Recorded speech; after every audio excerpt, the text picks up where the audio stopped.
Bonjour et bienvenue sur Projet Libre. Je m'appelle Walidou, je suis tombé dans la marmite du logiciel libre il y a plus de 20 ans. Que vous soyez libriste confirmé ou néophyte, venez découvrir avec moi les portraits des femmes et des hommes qui font du logiciel libre. Communauté, modèle économique, contribution, vous dit tout. Bonjour et bienvenue dans Projet Libre.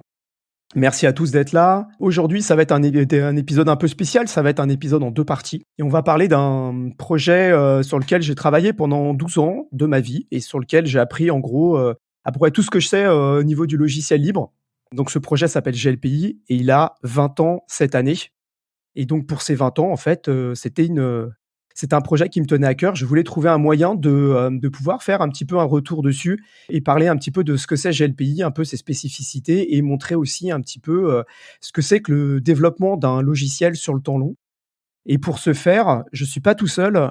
Je suis entouré de deux des mainteneurs historiques et bénévoles du projet, Julien Dombre et Jean-Mathieu Doléan, et aussi d'Alexandre Delaunay, qui a été pendant de nombreuses années mon collègue chez TechLib. Voilà, donc merci à tous d'être là. Pour commencer, je vais vous demander à tous les trois de vous présenter. Julien, c'est à toi la parole. Je suis Julien Dombre, j'ai 45 ans, j'ai 2 enfants. Je suis informaticien, ayant fait un peu tous les métiers dans l'informatique, et j'ai une carrière exclusivement dans la fonction publique, dans différentes structures et spécifiquement dans le domaine de l'éducation. D'accord. Jean-Mathieu ? Donc Jean-Mathieu Doléan. Moi, je vais taire mon âge parce que je suis le plus vieux de l'équipe, donc je vais pas me tirer une balle dans le pied en exposant mes décennies d'activité. Comme Julien, un des cofondateurs du projet GLPI, et puis j'ai été le président pendant de nombreuses années de l'association AdeptNet qui a porté ce projet. À titre personnel, j'évolue dans le numérique et à titre professionnel également depuis très longtemps, peut-être trop d'ailleurs. Et j'ai une certaine passion et surtout même une conviction chevillée au corps pour les logiciels libres et le partage de la connaissance depuis de nombreuses années. Voilà. Et dans le cadre professionnel, j'ai exercé pas mal de métiers, un peu dans le privé, mais aussi beaucoup dans la fonction publique, qu'elle soit d'État et dans les collectivités territoriales. Super. Alexandre ? Moi, c'est Alexandre Delaunay. J'ai donc 40 ans. Je suis l'actuel mainteneur donc du projet GLPI et je travaille depuis un certain moment chez TechLib. Précédemment, j'avais donc une carrière de développeur web dans différentes sociétés, mais j'ai découvert le logiciel libre chez TechLib et le logiciel GLPI dans le même temps. C'est moi qui m'occupe maintenant de ce logiciel. Moi, je vais me présenter aussi. Donc, moi, j'ai travaillé sur GLPI depuis 2006 jusqu'en 2018. On va y venir après. J'ai été un des développeurs et un des mainteneurs aussi de GLPI. Maintenant que les présentations sont faites, l'idée, c'est de présenter GLPI très succinctement pour que les auditrices et les auditeurs sachent un petit peu de quoi on parle. Alexandre, est-ce que tu peux en quelques phrases présenter le projet GLPI ? Oui, alors donc le GLPI est donc un logiciel libre. Son nom est un acronyme qui veut dire donc gestionnaire libre de parc informatique.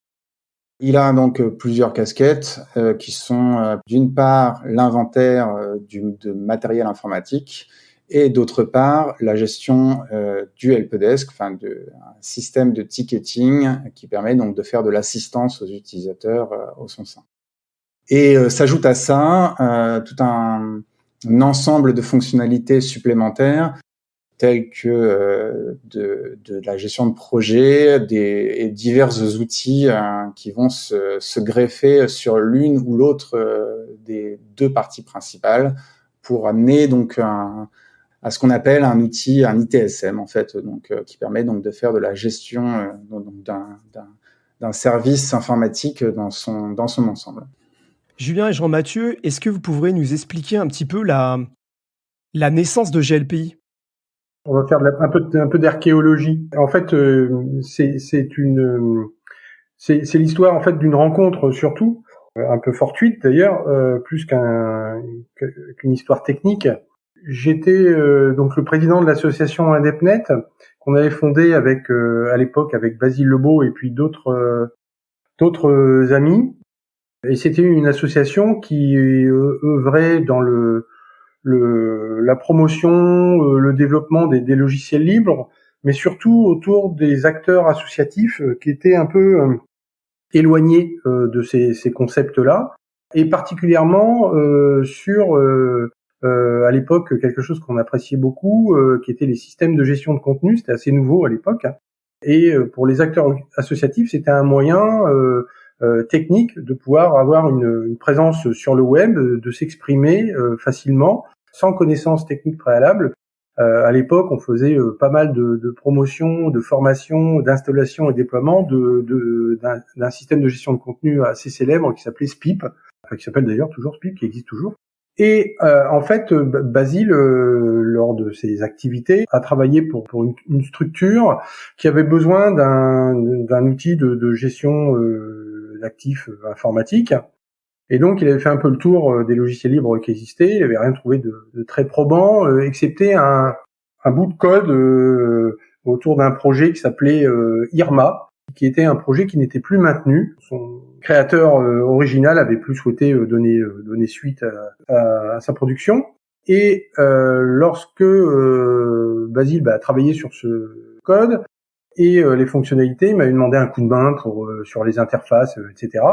Et en fait, tout simplement, on s'est pris un peu de passion pour ce petit projet initial, et on a surtout senti et pressenti qu'il y avait quelque chose à faire autour de cela, parce que en faisant un petit peu le tour de ce qui existait à l'époque, et notamment des logiciels propriétaires, on s'est rendu compte que les logiciels de gestion de parc étaient vendus à prix d'or à l'époque, avec des coûts extrêmement importants et voire prohibitifs pour des acteurs associatifs ou des acheteurs publics d'ailleurs, tout simplement. Et donc beaucoup ne pratiquaient pas de la gestion de parc de manière informatisée et se contentaient de tableurs et autres qui étaient un peu des outils un peu préhistoriques. Et donc on s'est dit qu'il y avait un besoin auquel pouvait répondre ce projet. Donc on l'a repackagé, corrigé, interfacé, documenté, etc. Et c'est ainsi que en 2003 est sortie la première version stable de GLPI, qui était la version 0.2. Voilà. C'est comme ça qu'est né le projet. En fait, en gros, ce projet, avant que ça s'appelait Irma, il a été renommé en GLPI. Donc c'est vous qui avez choisi le nom de GLPI, en fait. Oui, en fait, comme on l'avait repackagé complètement, modifié, traduit, refait l'interface, refactorisé le code, etc., etc. Enfin, on avait fait une refonte complète. On s'est surtout basé sur les fonctionnalités. On avait décidé de lui donner un nouveau nom, une nouvelle identité, et d'en faire la promotion auprès des utilisateurs qui pouvaient en avoir le besoin. Et donc là, en 2003, quand vous sortez, donc déjà, vous le mettez sous licence GPL. J'aimerais bien savoir un petit peu pourquoi. Et puis, quand vous le sortez, où est-ce que le code, vous le mettez à disposition? Il y a quoi en 2003 pour mettre, comme forge logicielle, pour mettre à disposition le code? Il y a rien. Il y a rien du tout. Enfin, si, c'est pas vrai. En fait, initialement, il y avait rien, en tout du moins à notre connaissance, parce que encore une fois, c'est un projet qui est né d'une rencontre fortuite. C'est un projet humain avant tout, avant d'être un projet technique. Et donc, on a aussi appris en construisant. Voilà. Initialement, pour diffuser le logiciel, on a mis en place un site web sur un SPIP d'ailleurs. On a packagé, on a fait une archive, on a fait une documentation. Et à l'époque, alors il n'y avait pas pléthore de forges. En fait, on s'y est attelé que bien plus tard. Pendant 1 an ou 2, on a travaillé sans les outils qu'aujourd'hui tout le monde connaît et avec lesquels personne n'envisagerait de faire de développement s'ils n'étaient pas présents, comme des plateformes de dépôt comme GitHub. Et pourquoi la GPL alors? Qu'est-ce qui vous a poussé à choisir cette licence? Alors d'abord parce que le code initial était sous licence GPL, donc de toute façon il y avait une obligation juridique. Mais même si ça n'avait pas été le cas ou si on avait redéveloppé intégralement, de toute façon tout ce qu'on a conçu, créé au sein de l'association a toujours été sous licence libre, que ça soit les docs ou le code. Il y avait une volonté de partage, de diffusion, de distribution et de permettre aux gens de s'approprier les choses. En fait, quand on a initialement diffusé GLPI, on n'envisageait pas de le maintenir par la suite. En fait, on s'est dit, voilà, on a fait un truc sympa, ça peut servir à d'autres, et puis d'autres s'en saisiront certainement.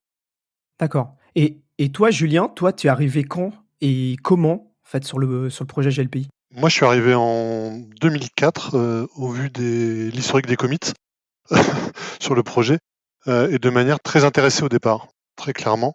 J'étais à l'époque ingénieur dans un laboratoire de recherche, gestionnaire de parc informatique, et cherchais un outil.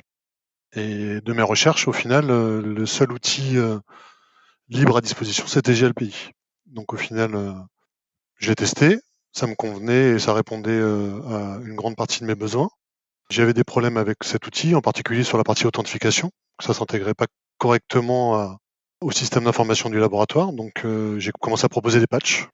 Et malheureusement ou heureusement, dans le sens où on le voit, voilà, j'ai commencé à mettre un pied dedans et après j'ai sauté dedans. Et donc après j'ai de mémoire rencontré, c'est en 2004 aussi à Solutions Linux, Basile et Jean-Mathieu. Et là j'étais perdu pour la cause, je crois. Enfin, la forme juridique qui portait le projet GLPI, en fait, elle était là avant le projet, quoi. Tout à fait. Elle était antérieure à GLPI. L'association AdeptNet existait avant. D'accord, ok. Et elle continue à exister? Et non, elle a été dissoute il y a quelques années maintenant. Au tout départ, Julien, toi, s'était intéressé et Jean-Mathieu, toi, t'avais quand ça a commencé, t'avais pas un intérêt. Enfin, est-ce que tu avais un intérêt professionnel? Je veux dire, est-ce qu'à un moment, tu l'as utilisé professionnellement au début quand tu as commencé à contribuer? Ou est-ce que c'est juste, comme tu dis, parce que tu t'es pris un peu, t'es tombé un peu amoureux du projet et que tu as continué comme ça? Il n'y avait aucun lien avec les métiers que j'exerçais à l'époque et aucun intérêt professionnel dans le projet GLPI. Moi, il n'y avait aucun lien avec mes activités pro. Hein. C'était plutôt un défi ou un challenge idéologique, intellectuel, humain qui m'intéressait. On est en 2003, vous mettez le code source sur Internet. Est-ce qu'il y a des gens qui montrent de l'intérêt? Comment ça se passe, en fait? Vous aviez une mailing list? On avait mis le code sous la forme d'une archive à disposition, la doc, etc. Et puis après, on avait mis une mailing list en place. Et puis, très vite, on a été contacté par des utilisateurs qui téléchargeaient, qui avaient des questions, qui avaient des suggestions d'amélioration, des propositions, etc. En fait, ce qu'on espérait initialement, ce qu'on avait envisagé initialement, à savoir de mettre à disposition et puis après que d'autres s'en saisissent, en fait, c'est pas vraiment ce qui s'est passé. C'est plutôt que très rapidement, ça a eu un petit succès, somme toute modeste, mais quand même présent, et ça a circulé assez vite après par effet de bouche à oreille, plus qu'autre chose, parce que nous on n'avait pas de moyens marketing pour aller faire la promo du projet, mais il y avait eu un effet un petit peu boule de neige, et donc en fait on s'est pris le doigt dans l'engrenage, et puis devant l'enthousiasme, on a répondu aux questions, on a apporté des corrections, on a commencé à sortir des versions supplémentaires alors que c'est pas vraiment ce qu'on avait envisagé. Comme Julien, on s'est fait un peu happer par à la fois le succès, le challenge et puis le côté sympa du projet et puis la naissance d'une communauté qui avait de fortes attentes et puis c'était assez encourageant, motivant et gratifiant, de construire collectivement quelque chose et ça œuvre pour l'intérêt général. Donc au départ, la communauté, elle est majoritairement francophone? C'était exclusivement franco. C'est que quelques années plus tard que on a eu des contacts avec des anglophones ou des bilingues qui nous ont dit mais moi ça intéresserait ma boîte, etc. Ça intéresserait ma structure, ça intéresserait mon entité, et donc certains ont commencé à proposer des débuts de traduction. C'est comme ça qu'en fait GLPI a commencé à s'internationaliser. C'est pas un projet qui avait été pensé initialement pour l'international, mais encore une fois, à l'inverse de beaucoup d'autres projets qui sont avant tout des projets dont l'entrée est technique, avec un développeur qui est déjà au fait de tout ce qui existe comme support de communication, de développement communautaire, etc. Bon, je répète qu'à l'époque, il y avait quasiment rien. et qui se dit tout de suite, voilà, je vais construire mon code de telle manière, mon projet de telle façon, je vise tout de suite l'international, je vais déjà développer immédiatement en anglais pour que, voilà, c'était pas l'entrée, voilà.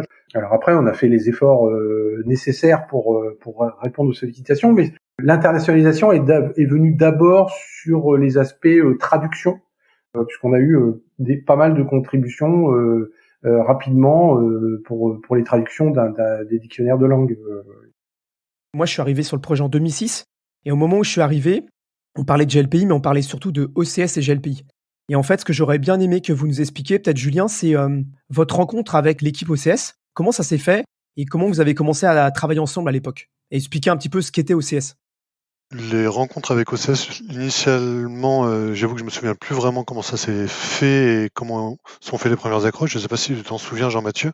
C'était la gendarmerie. C'était la gendarmerie, mais oui. Mais initialement, je crois que t'étais pas dans la boucle, Julien, sur la toute première rencontre. Je sais plus, je me souviens plus, mais je sais qu'on avait été invité par l'équipe d'OCS, donc qui travaillait à la gendarmerie, en région parisienne, pour qu'ils nous parlent de leur projet, qu'ils nous présentent, souhaitaient créer des ponts entre leur solution OCS et GLPI. Donc, on va juste rappeler que OCS, en fait, c'est un autre logiciel libre français, dont le but est de créer un système d'inventaire automatisé. Pas de gestion de parc, mais d'inventaire automatisé. En tout cas, à l'époque, c'était ça. Oui, tout à fait. Oui. Et on avait rencontré l'équipe très sympathique des développeurs d'OCS. Ils étaient 3 à l'époque, et on avait tout de suite sympathisé et eu envie de collaborer pour permettre à notre communauté d'utilisateurs d'avoir un outil d'inventaire automatisé. Ça nous semblait extrêmement intéressant comme complément. Pour l'équipe d'OCS à l'époque, ça voulait dire aussi qu'ils avaient surtout à se focaliser sur le moteur d'inventaire et pas sur toute la question de la gestion des interfaces, etc. Ça leur permettait de se concentrer sur les parties techniques, et il y avait déjà fort à faire sur la question de l'inventaire et des agents d'inventaire.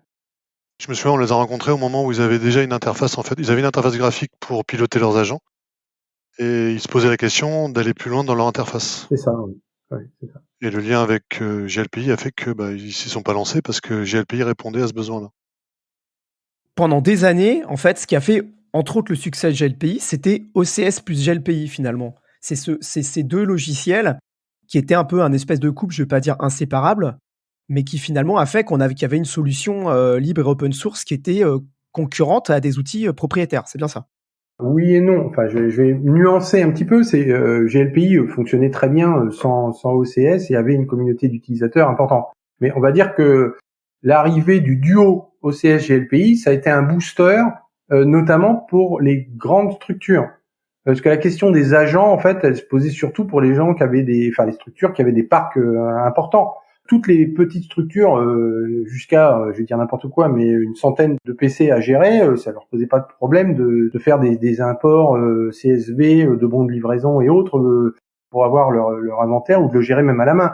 Ce qui posait problème, c'était qu'on atteignait des parcs importants, et ça a servi effectivement de booster pour l'adoption de la solution OCS GLPI, solution globale de gestion de parc, puisque là on avait un ensemble complet et qui rivalisait du coup beaucoup plus facilement avec les solutions propriétaires qu'on trouvait sur le marché. Je voudrais qu'on parle des premiers contributeurs externes, c'est-à-dire pas Jean-Mathieu. Moi, quand je suis arrivé, Julien et Jean-Mathieu, vous étiez là déjà tous les deux. Vous étiez déjà bien établis et vous aviez le truc bien en main. Est-ce que vous vous rappelez à quel moment sont arrivés les autres contributeurs, qui sont les gens qui sont restés des années à travailler sur le projet? Qui ne s'en souvendrait pas? Alors après Julien, qui était un contributeur principal et qui est devenu membre très rapide et du fait de sa très grande compétence et puis de la sympathie qui nous liait, il a intégré très vite l'équipe principale de développeurs. Après, en fait, ça a été des rencontres. Il y a eu le travail de collaboration avec la CNAM, qui avait un gros projet de gestion de parc et donc qui s'intéressait beaucoup à GLPI, mais qui avait des besoins non couverts par la solution et qui souhaitaient voir comment elle pouvait s'inscrire dans une démarche positive et constructive de collaboration et de contribution autour du projet. Et donc c'est à ce moment-là qu'on a rencontré notre serviteur Walid ce soir, qui à l'époque qui travaillait pour une SS2I auprès de la CNAM, ainsi que son collègue Gonéry. Le fait de travailler ensemble sur les questions de développement et d'intégration des contributions dans un projet communautaire déjà existant, avec des lignes qui étaient déjà à l'époque relativement structurées, et des lignes directrices assez fortes auxquelles on dérogeait peu, mais qui nous a permis de tenir le cap et d'être cohérent avec nos utilisateurs et puis et avec notre philosophie. Ça a bien matché, on va dire, aussi avec Walid, qui a eu une phase de rodage un peu spécifique, parce que quand on vient d'une SS2I, c'est pas forcément non plus très simple d'établir les ponts avec une structure de développement communautaire, surtout quand vous avez un client derrière qui a des exigences aussi de délai, de production, de genre de choses. Donc il faut comprendre comment on s'inscrit dans ça. Walid, tu l'as compris assez rapidement et facilement, mais en plus tu as dû travailler sur une question d'interface ou de médiation, on va dire, entre la communauté d'un logiciel libre et puis les besoins d'un client qui était, somme toute, assez gros quand même. J'y reviendrai après, parce que je voudrais justement donner un peu mon arrivée sur le projet, parce que je pense que c'est assez typique justement de l'ouverture d'une communauté qui accueille les nouveaux contributeurs. Je suis arrivé avant, par exemple, Xavier Caillot. Xavier, il va m'en vouloir, parce que il est arrivé avant toi, effectivement. Il était surtout au départ contributeur sur des remontées de bugs, pas développeur à l'époque, il était surtout utilisateur. Donc remontée de bugs, relecture de doc, donc il a effectivement pas mal contribué, mais sur des objets moins techniques. Donc c'est pour ça que là je m'étais focalisé sur les aspects contribution en dev. Mais oui, Xavier a fait beaucoup de bêta-tests, etc. Il est devenu aussi très vite helper aussi sur le forum communautaire, très rapidement. Et puis par la suite est devenu développeur et développeur contributeur sur des plugins, des greffons pour GLPI. Ensuite, il y a 3 personnes assez importantes qui sont arrivées par la suite.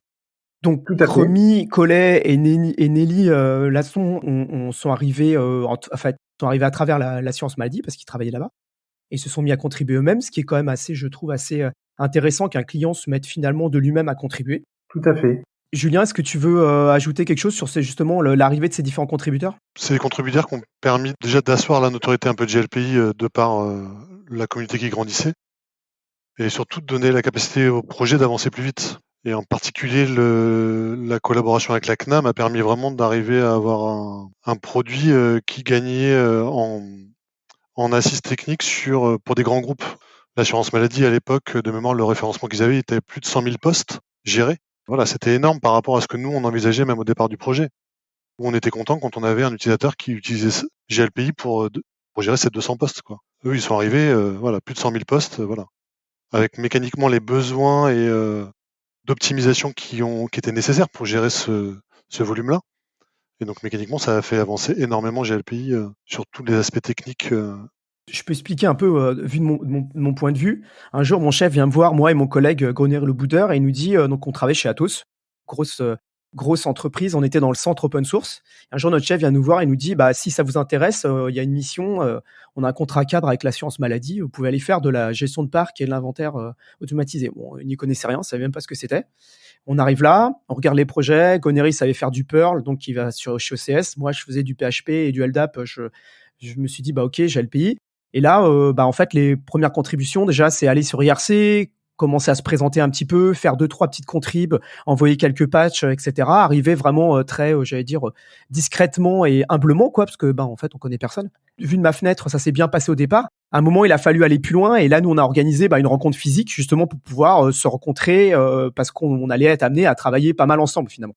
Comment vous avez vu ça, Julien, par exemple ? Comment vous avez vu ça quand justement on a l'assurance maladie arrivé avec ses gros sabots pour venir travailler sur GLPI ? L'arrivée de l'assurance maladie dans le projet, pour moi, c'était l'arrivée la plus facile, parce qu'elle a été faite, comme tu l'as dit, humblement. Par rapport à toi qui arrivais humblement, On a eu d'autres arrivées de contributeurs qui sont arrivés avec leurs grands sabots, mais de mémoire, l'arrivée de la CNAM par toi et après par Romy et par Nelly, ça s'est toujours très bien passé. On a toujours pu échanger calmement. On pouvait avoir des points de vue divergents, mais on était toujours, ça se passait toujours très bien dans les discussions. Et Walid faisait référence à une fameuse rencontre quand même avec quelques chefs à plumes à l'époque de la. Voilà, je pense que c'est plutôt cet aspect-là. Effectivement, avec les contributeurs, on a extrêmement bien travaillé. Et tu as raison, Julien, de le souligner. Il y a eu le besoin de clarifier un petit peu les questions d'attente, d'objectifs et de posture et de stratégie.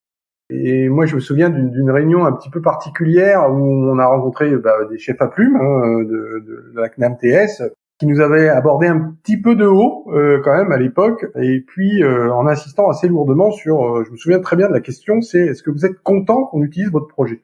Et je me souviens avoir un peu choqué à l'époque en disant non, je m'en fous. Que vous utilisiez le projet ou pas, je m'en fous. Ce qui m'intéresse, c'est est-ce que vous allez être contributeur ou pas. C'est la raison de ma présence à cette réunion, enfin de notre présence à cette réunion à l'époque, c'était de dire on est venu vous voir parce que vous nous aviez dit que vous vouliez utiliser le GLPI, tant mieux, mais surtout vous vouliez contribuer. Donc c'est ça qui nous intéressait, et qu'on soit bien dans une logique gagnant-gagnant, c'est-à-dire qu'on accepte éventuellement de travailler ou d'adapter la roadmap en répondant à des besoins peut-être plus rapidement, à des besoins immédiats pour la CNAM, même si c'était inscrit dans la roadmap GLPI, mais on pouvait la modifier, l'adapter, être facilitateur et puis intégrer peut-être plus facilement et rapidement des contributions pour pouvoir répondre aussi à des calendriers propres au projet de la structure. On était prêt à le faire, mais si on était dans un échange gagnant-gagnant et donc qu'il y avait des retours sous forme de contribution au projet. Voilà.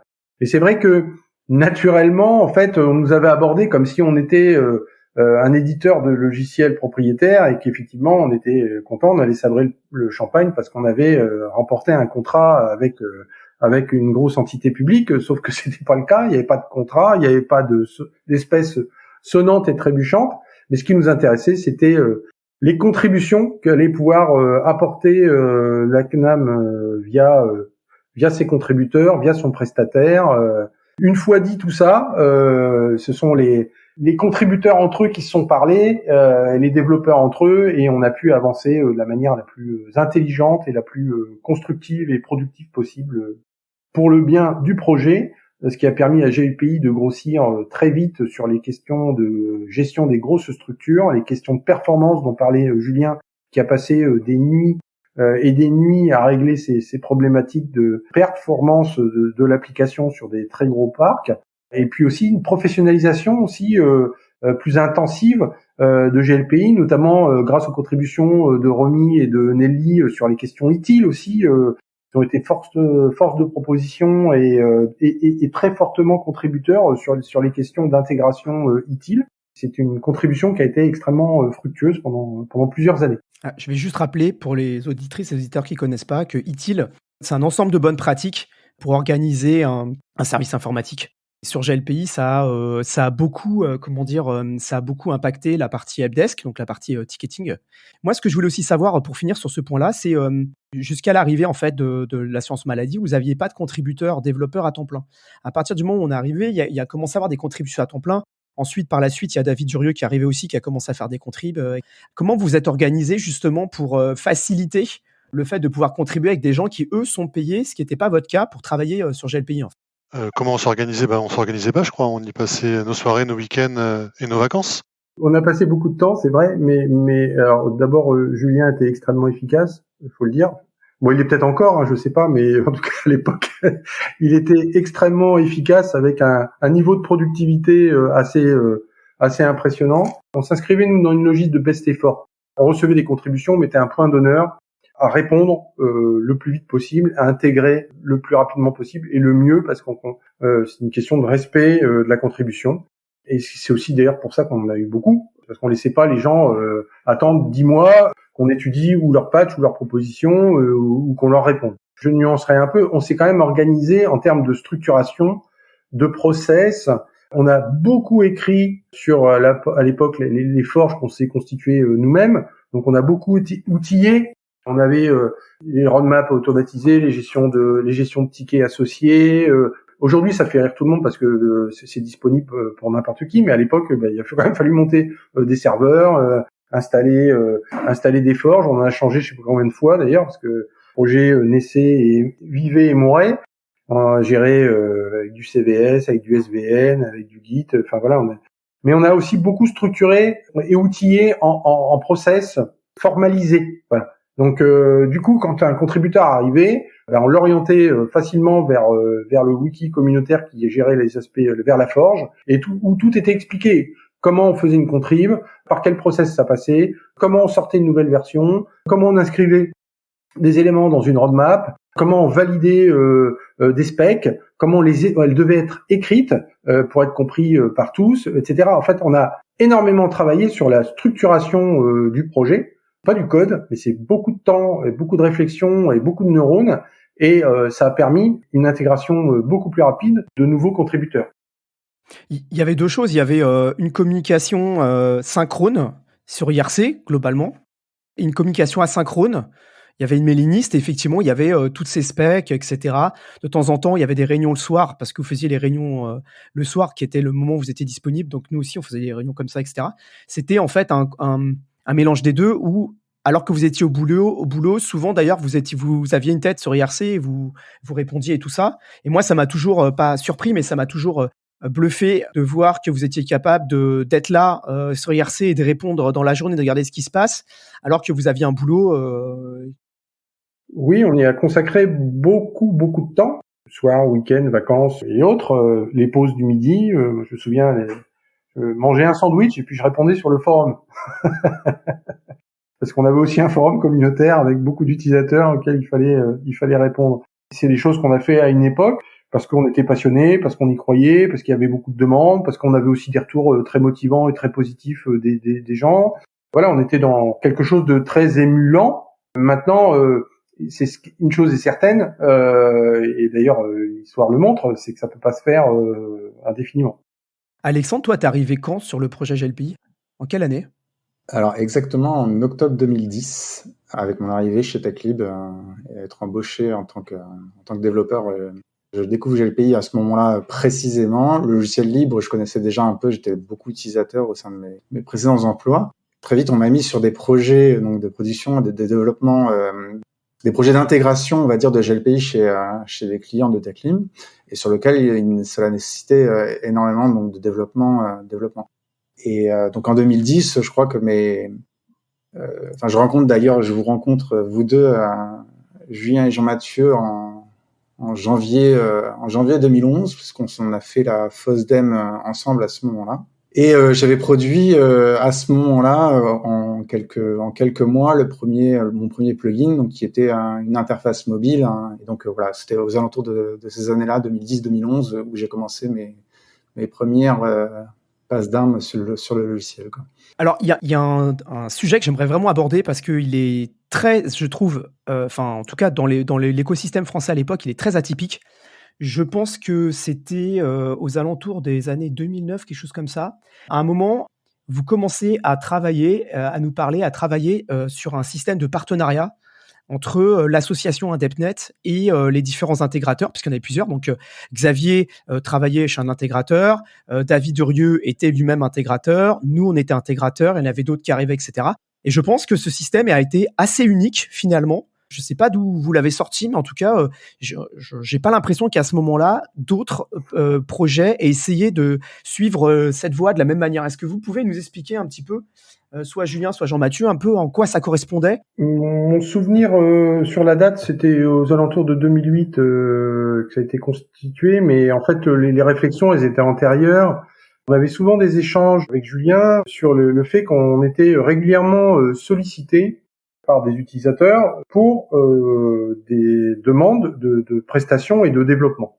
Ce qu'on ne faisait pas, puisque l'association n'avait pas l'intention d'offrir des services sur ce logiciel. Nous, on était toujours dans une logique de développement communautaire, et de toute façon, on avait nos boulots. Du coup, au départ, on orientait tout simplement vers des entreprises qui avaient collaboré ou contribué au projet. Et de mon cerveau malade est venue l'idée qu'on pouvait peut-être formaliser ça de manière à avoir la possibilité d'afficher clairement pour les utilisateurs un réseau de partenaires qualifiés, mais surtout, au-delà de la qualification, de partenaires qui acceptaient de soutenir le projet.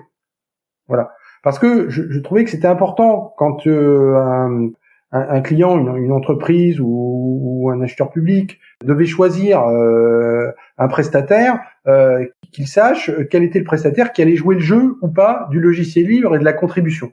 Parce que on avait quand même vu et constaté plusieurs fois qu'il y avait des gens sans conscience ni vergogne qui avaient pillé ou habillé plus ou moins adroitement GLPI et l'avaient revendu à un client qui se retrouvait quelques années plus tard dans l'incapacité de faire une seule évolution ou mise à jour parce que tout avait été trafiqué, développé pas forcément très proprement et puis sans perspective de long terme en termes de voilà. Ils n'avaient pas fait de plugin, par exemple. Sur un développement spécifique packagé en plugin, ça n'empêchait pas de mettre à jour GLPI. Là, on a eu des structures qui nous avaient contactés.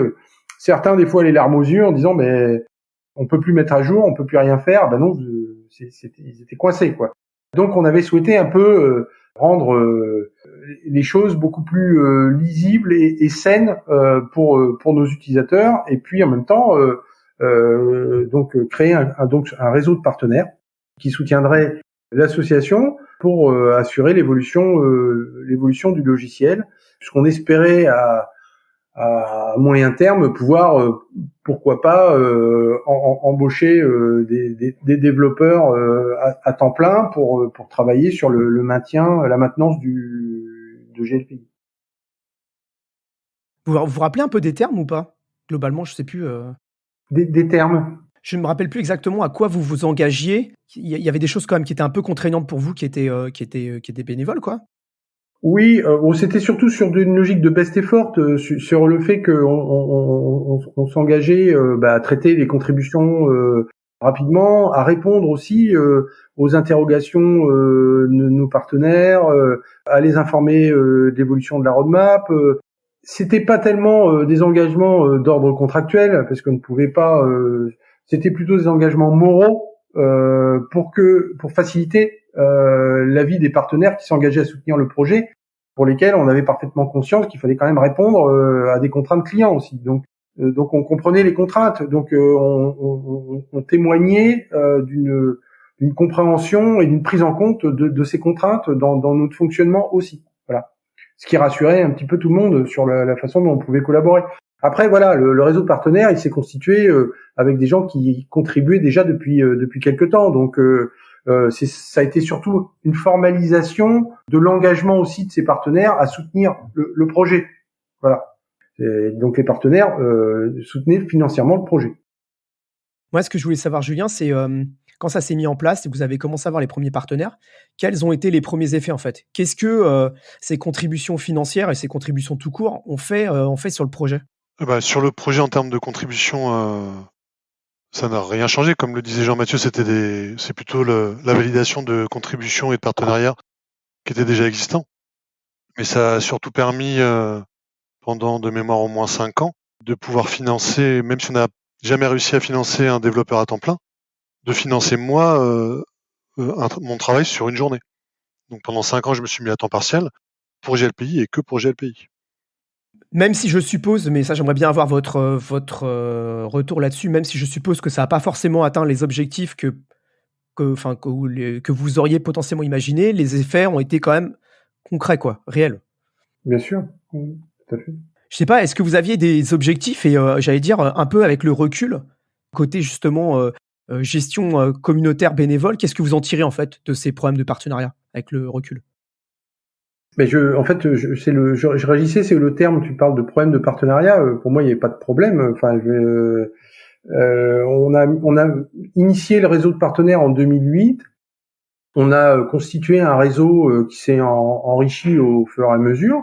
Ça a permis de dégager des fonds pour pouvoir financer du temps de développement à côté. Après, si on lui avait laissé plus de temps, peut-être que le réseau de partenaires aurait continué de s'étoffer pour permettre d'arriver à un niveau suffisant pour avoir du financement global d'un poste à temps plein ou plusieurs, j'en sais rien. Donc pour moi, il y avait pas de problème. C'était vraiment au contraire un système gagnant-gagnant pour tout le monde. Après, je sais pas si tu fais référence au fait. J'ai pas dit problème, j'ai dit programme. C'était pas pareil. Ah, programme, c'est moi qui ai dit. Alors, voilà. Je vous avais dit, mon grand âge fait que maintenant, en plus, je deviens sourd. Je suis bien plus jeune que toi, mais j'ai aussi compris problème. Ah bon, ça va. Ah, bon, bah, j'ai peut-être dit problème alors, désolé. En fait, moi, ce qui m'intéressait, c'était vraiment de savoir les retours. Qu'est-ce que vous en tirez, en fait, de ce que vous avez mis en place avec le recul? Je sais pas, Julien? Pour moi, ça a été que du positif, fondamentalement, mais après, voilà, ça aurait pu effectivement prendre une autre ampleur, mais on n'a pas fait non plus, on n'avait pas les moyens, ni on a fait l'effort d'aller démarcher des gens pour s'inscrire dans le partenariat. C'était pas non plus notre but. Les partenaires venaient vers nous. On n'allait pas les chercher. On n'avait pas la force pour le faire, et puis c'était pas du tout l'objectif non plus. Et vous avez jamais pensé à essayer de monter une société? C'est quelque chose qui vous a effleuré à un moment ou pas? Oui. J'ai souvenir qu'on en a parlé plusieurs fois. On était tous les deux dans nos métiers et à l'époque dans des structures publiques. Et moi, je suis fondamentalement attaché à la fonction publique, en fait. Donc, lâcher mon travail, c'était compliqué. Pour moi, en tout cas, c'était vraiment pas. Et je crois que les moments où on s'est posé vraiment les questions, c'était des moments un peu charnières dans nos carrières à tous les deux, et où donc c'était pas du tout possible, en fait. Et puis, c'est vrai qu'on en a discuté plusieurs fois, parce qu'effectivement, quand on voyait le succès de GLPI, on pouvait se questionner. Être entrepreneur et bâtisseur d'un projet communautaire, c'est pas la même chose, quoi. C'est pas le même métier. Voilà, nous on n'avait pas on gérait une communauté, mais on n'avait pas de problématique RH qu'un employeur connaît lorsqu'il traite avec des employés, des salariés. On n'avait pas des questions de business model, de gestion de seuil de rentabilité, d'investissement, de risques financiers. Enfin, nous, on consacrait notre temps à la construction et à la vie de ce projet communautaire, sans avoir tous les à côté de l'entrepreneuriat. Et c'est quand même pas le même boulot. Et d'ailleurs, on peut tout à fait être entrepreneur, y compris dans un logiciel. Et puis ne rien y connaître et pas toucher une ligne de code. Et nous, ce qui nous intéressait, c'est d'être des touches à tout, sur tous les sujets. On était sur la com du projet, sur la vie technique du projet, sur la vie communautaire, sur l'échange, sur des rencontres. On a rencontré plein de gens, c'était extraordinaire. Et on se focalisait. Enfin, on n'était pas sur des questions de chiffre d'affaires, de bénéfices, de capitaux, et autres. Enfin voilà, c'est pas le même. Enfin, c'est pas non plus le même boulot. Et on trouvait qu'il y en avait qui le faisaient très bien, donc on leur laissait. Voilà, on s'est posé la question à un moment, c'est vrai. On s'est dit, est-ce que voilà. Maintenant, comme on avait aussi des partenaires qui faisaient très bien le job, on voyait pas trop non plus ce qu'on aurait apporté de plus. Voilà. Et comme Julien, moi je suis très attaché à la fonction publique et à l'intérêt général, donc voilà. Je crois qu'une des choses qui nous a fait peur aussi, c'est que mécaniquement, on aurait eu des clients en face de nous, et on avait peur que les clients qu'on aurait dû servir allaient nous détourner et nous faire sortir de la voie qu'on avait tracée pour GLPI et la voie qu'on avait, la voie sur laquelle on voulait pas bifurquer de GLPI, quoi. Il aurait pu, ça aurait pu amener des choses qu'on n'aurait pas voulu et qu'on aurait été obligé de faire, alors dans le cadre communautaire, on les aurait pas fait, quoi. Et en fait, moi, ce que je voudrais dire là-dessus, c'est que si je me place du côté d'une société de service, pour nous, c'était vachement intéressant parce qu'on était forcément des partenaires et on était contributeurs. On faisait partie de l'équipe de développement, même si j'en ai jamais été membre de l'association et c'est pas quelque chose qu'on voulait particulièrement. Nous, on était là sur GLPI, ça nous allait très bien. On était là, je pense, tous pour des raisons différentes. Moi, c'est un peu comme vous, je connaissais pas ce milieu, mais quand j'ai commencé, en fait, je suis un peu tombé amoureux dedans. Et puis après, j'ai continué parce que j'avais envie de pouvoir voir mes clients partir d'une solution propriétaire pour aller vers une solution libre et être capable de convaincre les gens que arrête de payer pour ton gros logiciel propriétaire tout pourri et on fait la même chose avec un logiciel libre et viens nous aider à contribuer à rendre le logiciel meilleur. Je pense que entre le moment où moi je suis arrivé jusqu'au moment où vous nous avez passé la main, vous nous avez vraiment passé, je pense, l'esprit de ce que vous vouliez faire au niveau communautaire, dans les réflexions qu'on a pu avoir, la manière de penser, de faire les specs, etc. Je pense que, et ça fait ma transition, je pense que quand nous, on a repris la gestion du projet, on a juste essayé, alors bien sûr à notre manière, mais de continuer ce que vous avez fait en fait. Alors bien sûr, pas pareil parce qu'on n'est pas vous deux, quoi, mais vous nous avez vraiment passé, je pense, l'esprit dans lequel vous avez travaillé toutes ces années sur le logiciel. Je sais pas si Alexandre, tu veux dire quelque chose sur la partie SS2I, enfin sur la partie société partenaire.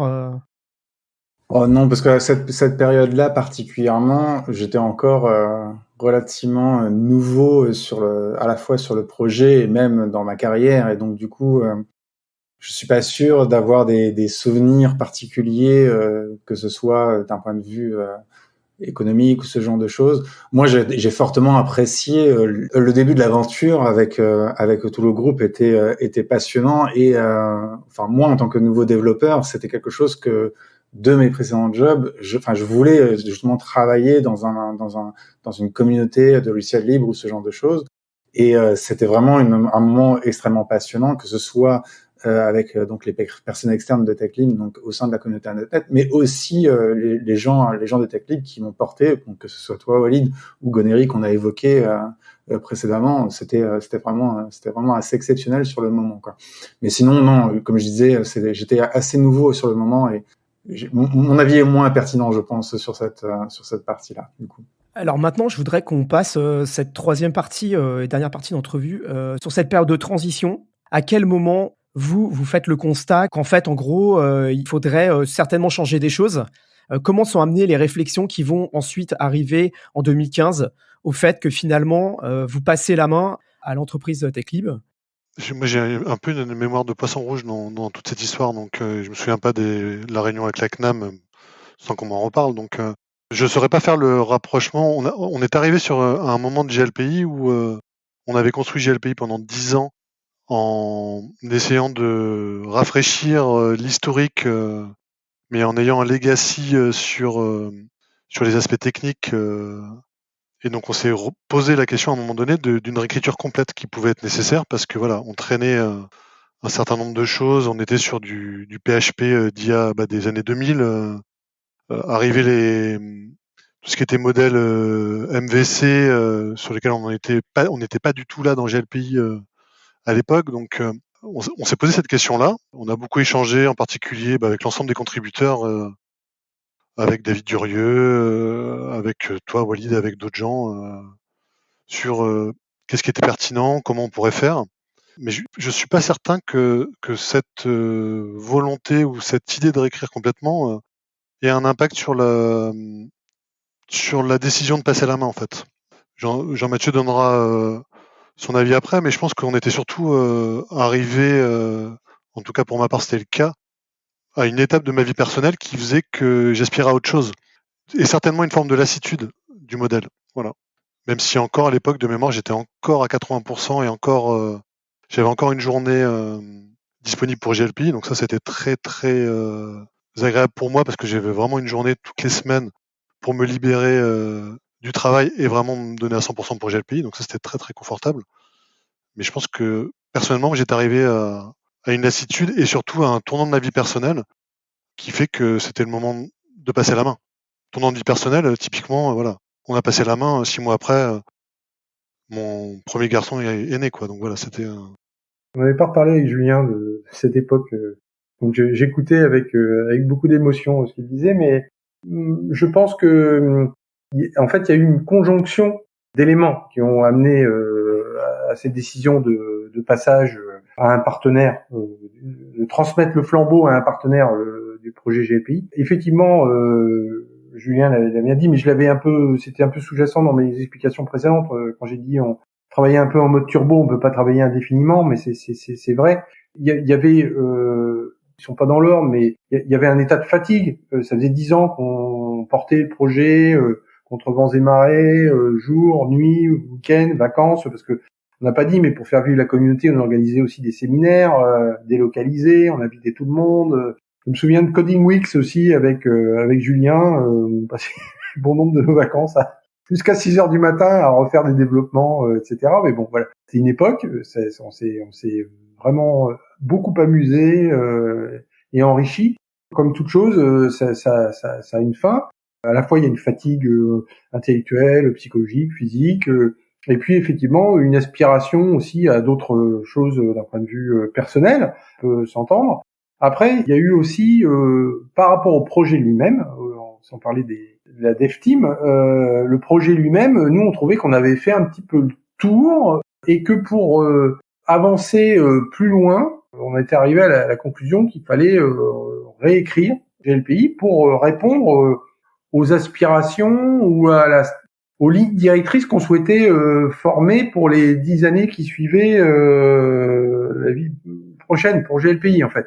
Et là, quand on s'est regardé avec Julien et qu'on s'est dit oh là là, il y a tout ça à faire, on s'est dit on n'aura pas l'énergie pour le faire.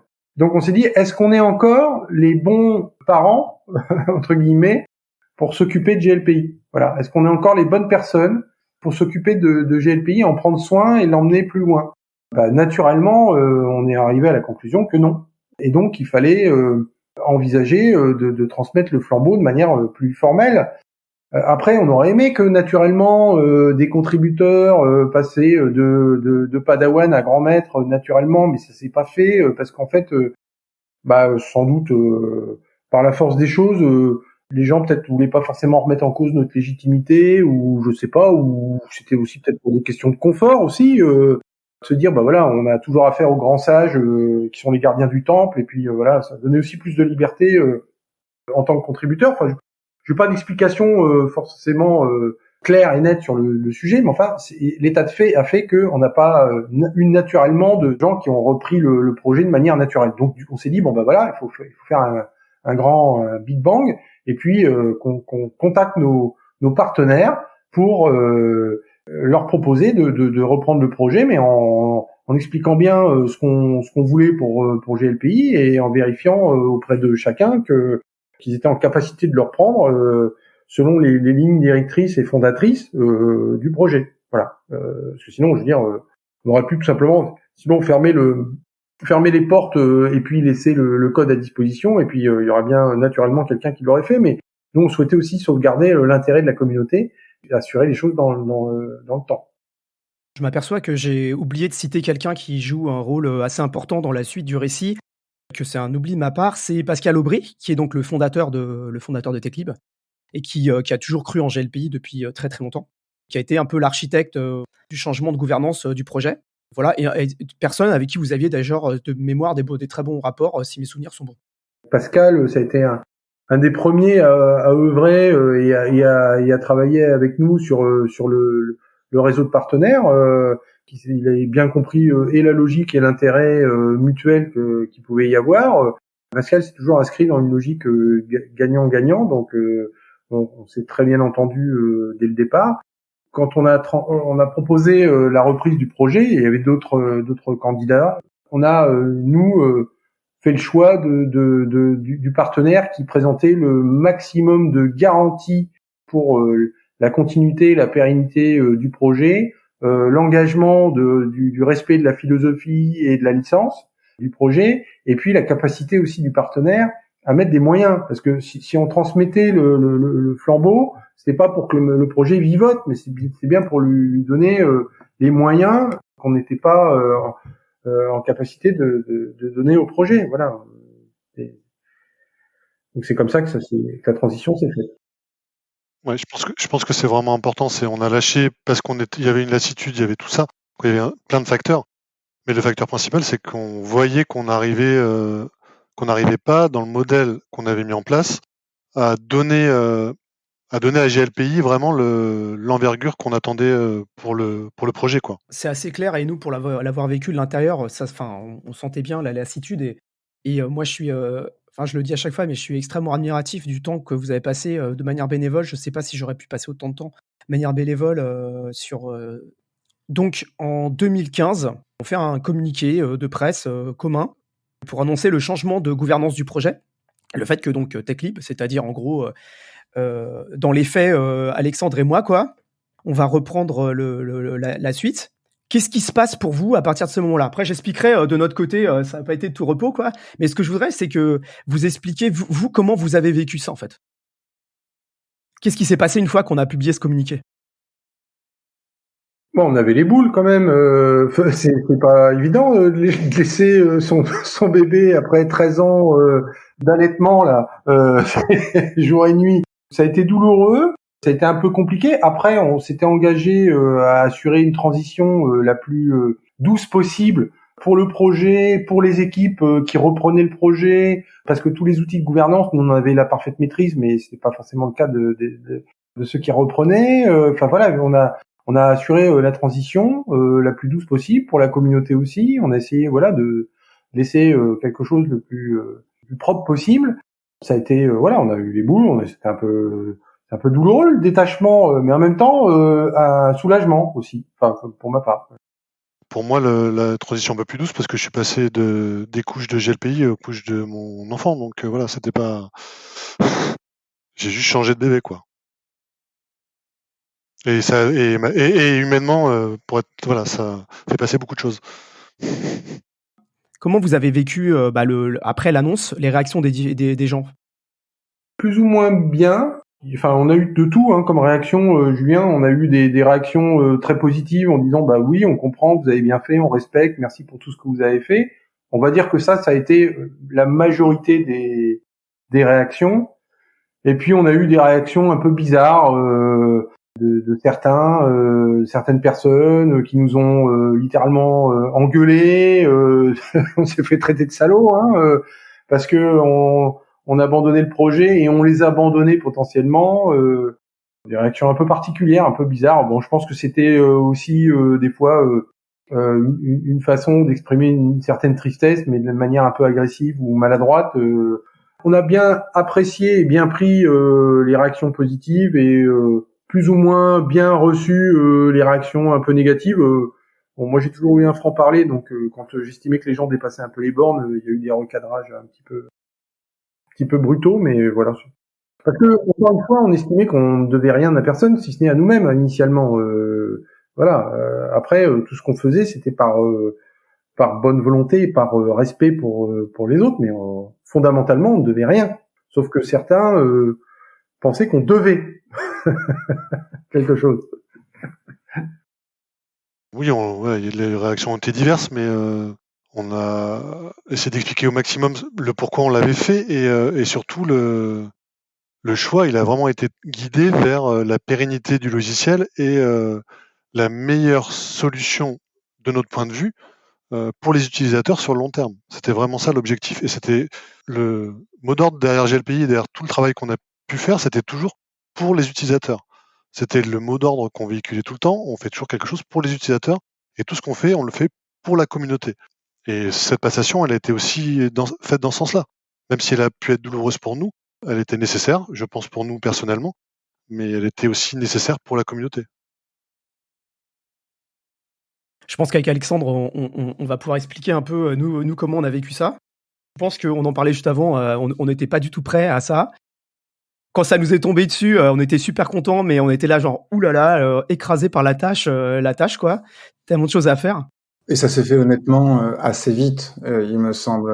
En quelques mois, on a appris la nouvelle. Enfin, moi, j'ai appris la nouvelle et oui, un couple ou un trimestre après, la chose était faite.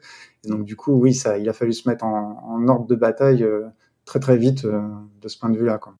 Parmi les choses qui m'ont le plus surpris finalement, même si je comprends après coup, c'est avec Alexandre et mes autres collègues, on a passé pas mal de temps au téléphone ou aller physiquement voir nos clients, nos bons clients, pour leur expliquer donc les gens avec qui on travaille depuis des années, pour leur expliquer qu'est-ce qui se passait et qu'est-ce qu'on allait faire.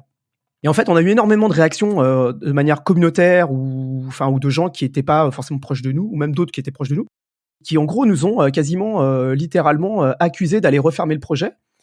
Chose qu'à l'époque je comprenais pas du tout, ça faisait des années qu'on travaillait et qu'on était tous très contents de faire du code GPL et que on était tous très contents de faire une communauté. Donc j'avais du mal à comprendre en fait. Je peux comprendre que des partenaires qui étaient au même niveau que nous, au niveau communautaire à l'époque, et qui demain se retrouvent à ce que en fait il y a un de leurs concurrents qui devient l'éditeur du logiciel. Je peux comprendre ça, mais en fait on a dû passer énormément de temps à devoir expliquer aux gens que non, on n'allait pas refermer le projet, non, on allait continuer comme ça, mais juste lui donner plus de moyens et l'améliorer au fur et à mesure, etc. Ça a été un travail finalement assez long, quoi. Et la deuxième chose, c'est voilà, en fait, en gros, le projet maintenant, c'est toi qui gères le projet. Et là, en fait, c'est là que tu passes de l'autre côté de la barrière et que tu t'aperçois que effectivement, c'est très compliqué. Il y a énormément de choses à faire. Il y avait déjà ce que vous aviez discuté avec nous de ce que vous vouliez qu'on fasse. Donc le fait de réécrire l'application, etc. Et on peut reparler entre ce que vous aviez pensé et ce qu'on était en mesure de faire à l'époque, parce qu'il fallait tout refaire. Enfin, il y avait pas juste, c'était pas juste du code. Il y avait aussi toute une gestion commerciale. Il y avait plein de trucs à mettre en place, quoi. Et donc ça a été une période assez formatrice, mais assez compliquée. Je sais pas, Alexandre, qu'est-ce que tu peux en dire, toi Il y a 2 points qui me viennent en tête assez facilement. Bon, déjà, vous l'avez évoqué plusieurs fois, c'était la nécessité donc de réécrire le logiciel. Honnêtement, je pense que je suis toujours d'accord avec cet état de fait. Et force est de constater qu'on l'a, ça fait 8 ans maintenant, on l'a jamais fait, du coup. Par contrainte technique, par taille d'équipe, par le fait qu'on est une société et que du coup, on a des clients en face et que du coup, on n'a pas forcément vous l'avez dit vous-même que forcément, il y a le fait d'être en communauté, vous avez le choix de votre roadmap un peu plus libre. De notre côté, il y avait des besoins de financement aussi de notre côté, sur lequel s'inscrire dans une réécriture complète a été envisagé, mais du coup n'a jamais été possible. En vrai, après ces 8 années, globalement, GLPI ne ressemble quasiment plus au sein de sa base de code à ce qu'il était à l'époque. Il y a eu énormément d'évolutions, surtout ces dernières années. On a finalement réussi à remonter une équipe au final, puisqu'à l'heure actuelle, on est une dizaine de personnes à travailler sur le code source.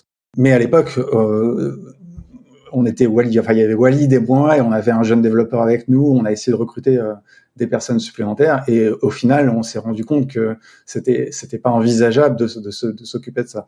Donc du coup, on a travaillé par itération au début plutôt de façon assez légère. Donc ça, c'était le premier point.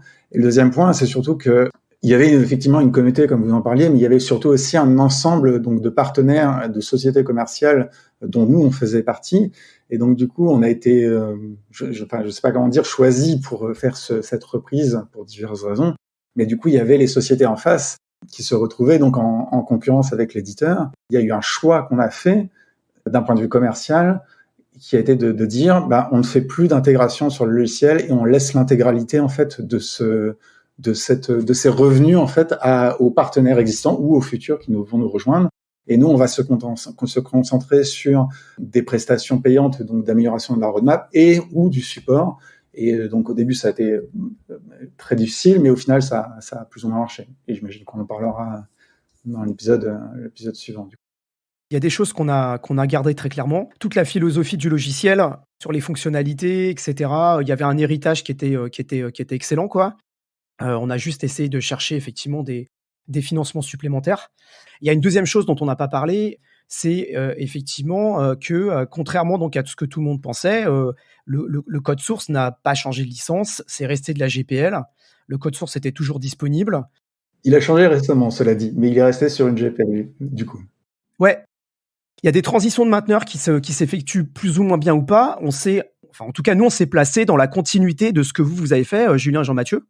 On n'a pas réinventé la roue en termes de philosophie et de manière de faire les choses. On l'a juste fait différemment parce que on a une société, on avait des clients, on avait des opportunités. Il y a des choses qu'on a pu faire, il y a des choses qu'on avait envie de faire aussi. Mais globalement, on a essayé de garder, en fait cette philosophie et de faire une transition en douceur parce que c'était plus facile. Il y a des projets qui ont tout réécrit, je pense. Alors en particulier, je pense que c'est, je sais plus si c'est Nuxeo, je sais plus quel GED qui est écrit en Python et qui s'est réécrit en Java complètement.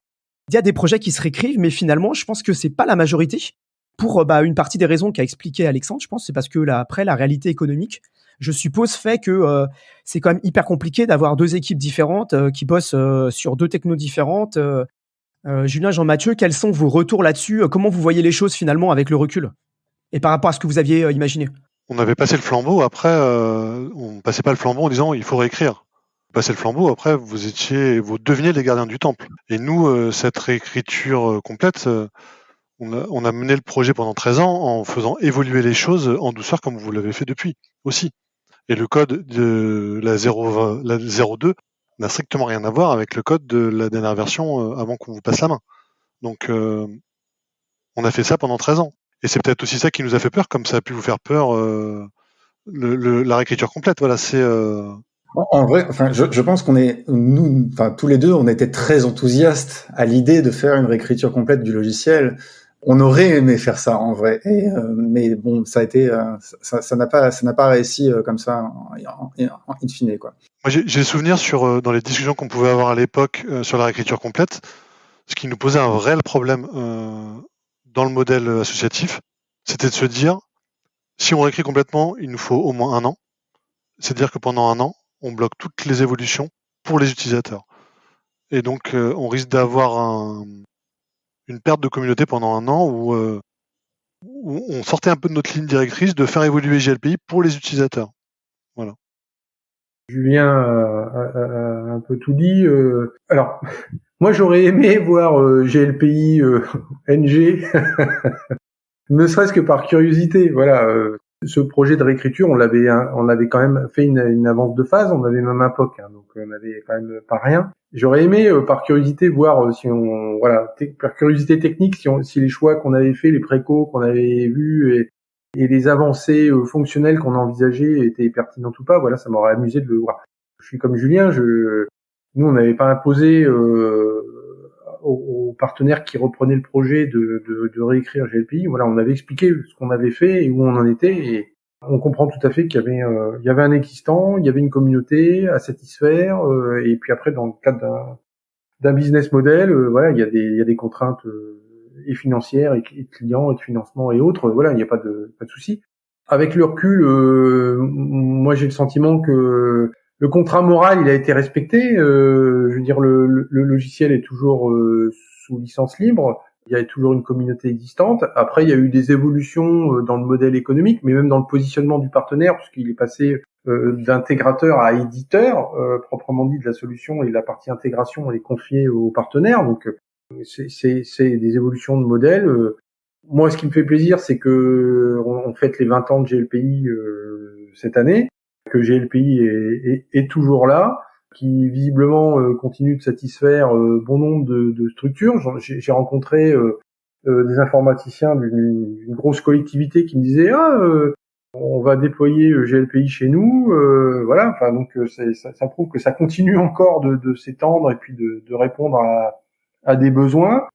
Je dirais contrat rempli. Et puis je me revois encore en 2002 lorsqu'on sortait la première archive de GLPI. Je n'imaginais pas un jour me dire qu'on allait fêter les 20 ans de GLPI. Voilà. Je pense que personne n'imaginait le tour que ça allait prendre. C'est quand même une super aventure. Moi, il y a un truc que j'en retiens, qui est une grande leçon que j'en retiens, c'est qu'en fait, t'as beau avoir un projet, avant tout, c'est des hommes, c'est des gens. Ça marche bien quand les gens, ils s'apprécient, ils se respectent et qu'ils arrivent à bien travailler ensemble. C'est vraiment le truc que j'ai toujours ressenti avec GLPI, c'est le fait qu'il y avait vraiment du respect, et qu'on arrivait à tous bosser ensemble, et que voilà, et que si je prends par exemple le cas d'OCS, il y a un moment où les gens d'OCS ont dit à une partie des gens qui bossaient avec eux, donc Gonéry, David, etc. Bon, les gars, ce serait mieux si vous alliez faire votre projet à côté, quoi. Et donc souvent c'est comme ça que les forts qui partent, c'est parce qu'il y a des problèmes de personnes, quoi, en fait, finalement. C'est même pas qu'on s'aimait pas, c'est juste qu'on avait des intérêts divergents, finalement.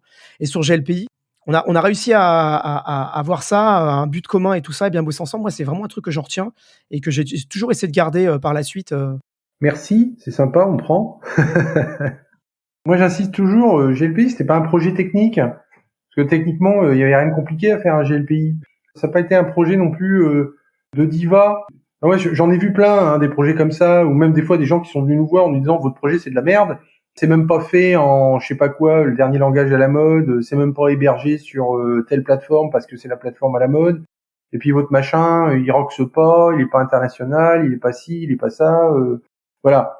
Et puis moi, je vais en refaire un parce que c'est pas compliqué à refaire techniquement. Et puis au bout de 2 ans, on n'entendait plus parler du tout de ce projet parce que la Diva, elle était passée à autre chose, ou qu'elle avait sauté sur une nouvelle techno qui était encore plus à la mode et plus sympa et plus rigolote. On a toujours eu conscience que notre projet n'était pas technique, il était avant tout fonctionnel, et qu'après, l'enjeu, le vrai challenge, c'était l'aspect communautaire.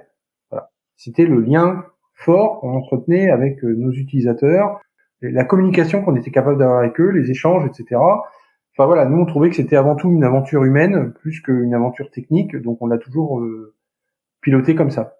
Je regrette absolument pas les 13 années passées, même si elles ont été extrêmement chronophages et énergétivores.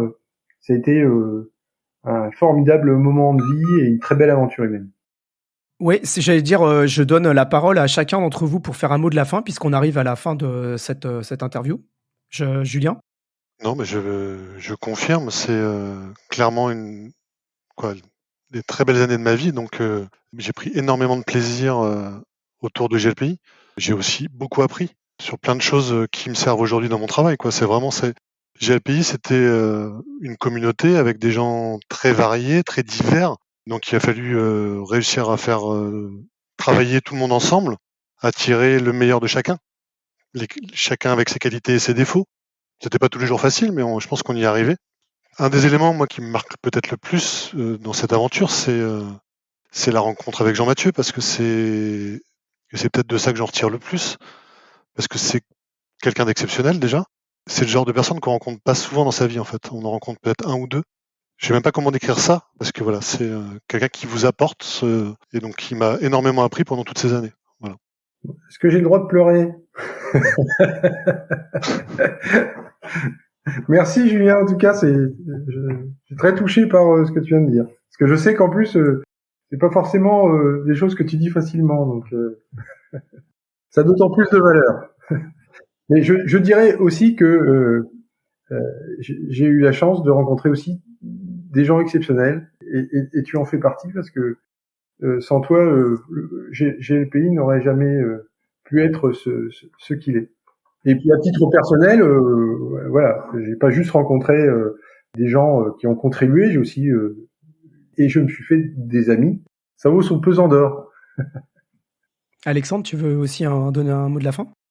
Je vais continuer sur les remerciements puisque on est dans cette phase-là, mais parce que globalement, je vous remercie vous trois, Julien et Jean-Mathieu, déjà pour votre accueil à l'époque, vos conseils extrêmement bons, et votre accompagnement au début de la reprise, enfin même avant votre accompagnement dans mon début de carrière autour de GLPI, ça a été quelque chose d'assez moteur pour moi, que ce soit personnellement ou même professionnellement.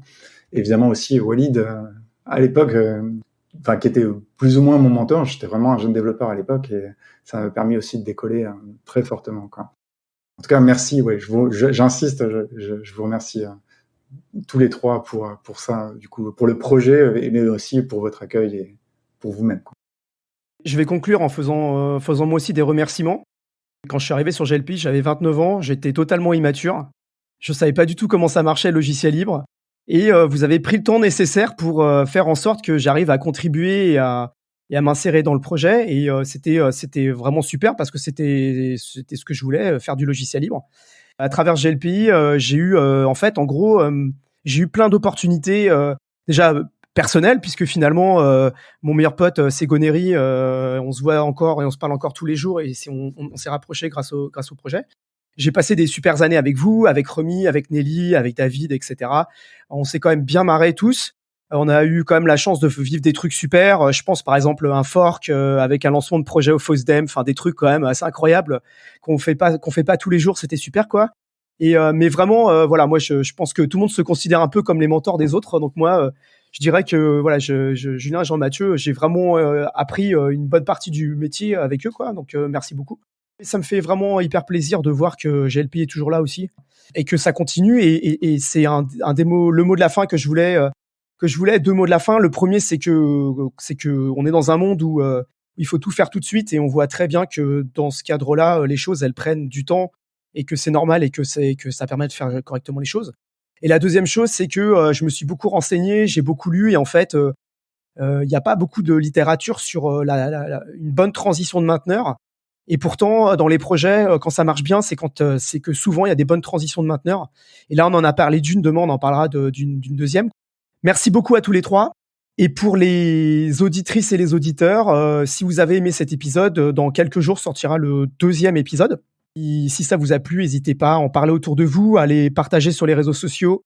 Voilà, et laissez des commentaires sur les plateformes de streaming. Le podcast est disponible sur toutes les grandes plateformes de streaming, libres ou pas libres. À bientôt pour le 2e épisode.